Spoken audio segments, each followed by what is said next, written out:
Once upon a time, there was a little girl at the Cicero RC primary school named Julien Alfred. Julien was just another determined little Lucian girl when Callista Joseph Virgil first met her. Alfred may already have been a champion deep down inside, but no one knew it. Without a positive intervention, Alfred might still be among the thousands of unknown talents Saint Lucia has wasted over the years. But Callista Joseph Virgil saw something in Julien, and she did something about it. She called Saint Lucia's most famous coach, Cuthbert Twatine Modest.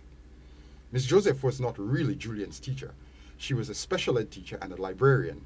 In fact, when it came to school sports, Julien and Miss Joseph were in rival houses, hoping to see each other lose. I met Julien Alfred while teaching at the Cicero RC Combined School. I was not her classroom teacher, but at the time I was the special ed teacher and school's librarian.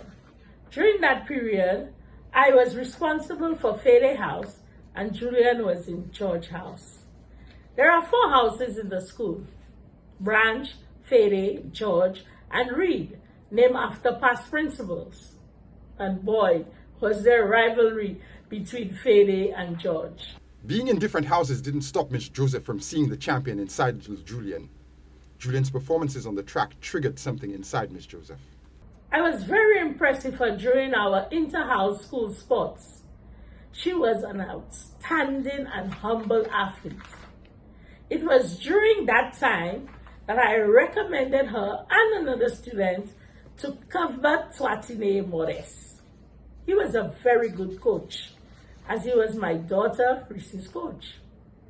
Twatine always went above and beyond for his athletes. He gave them track shoes, uniforms, and even bus fare. Miss Joseph recalled a little-known story that showed not just the talent, but the character of little Julien Alfred. I remember one time we had district sports at Mindo Phillip Park, and because of her outstanding performance in the under-11 100-meter race, we knew that the relay was ours. We were right. Julien had the last leg, and she blew the other competitors away as no one caught up with her when she collected the baton. But unfortunately, our school was disqualified. In her excitement and exuberance, when she arrived at the finish line, she threw the baton up in the air. Her action was deemed unsportsmanlike and disrespectful. She was devastated and cried when she realized the error she made. Because of her humility, she felt that she had wronged the other 3 girls. The following Monday, she brought 3 gold medals for them as a way of apologizing.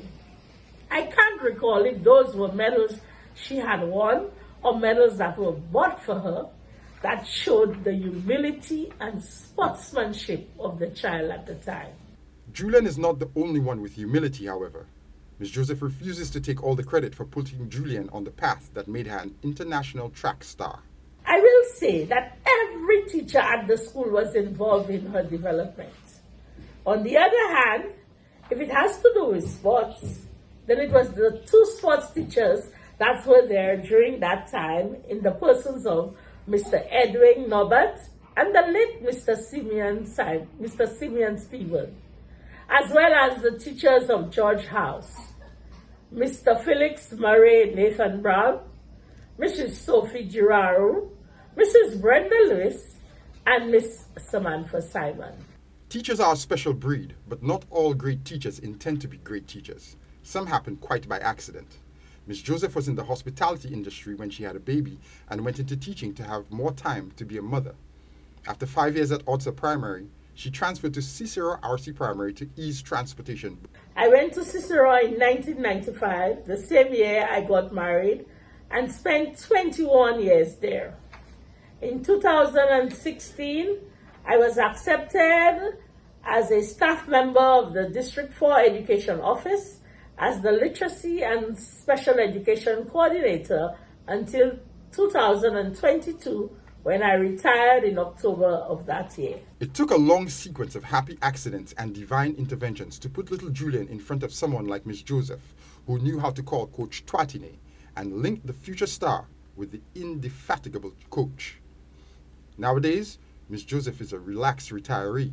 She has done her time and can see the effects of her time in education. I am currently in the US relaxing, undergoing medicals, and enjoying my daughter and my 3 grandchildren. I am back and forth in Saint Lucia as I have to spend time with my husband Christopher as well. Miss Joseph's generation has done its job and St. Lucia is reaping the rewards. Now it is up to a new generation to take up the mantle and carry the torch for talented kids. Miss Joseph also noted that it's not just students who need support. Teachers have struggled for decades with meager resources until a recent government stipend gave them extra money to boost their activities and increase engagement with students. Teachers like me are very committed to students.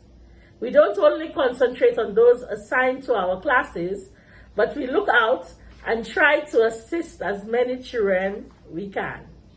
We don't only focus on the academics, but we try to develop the whole child.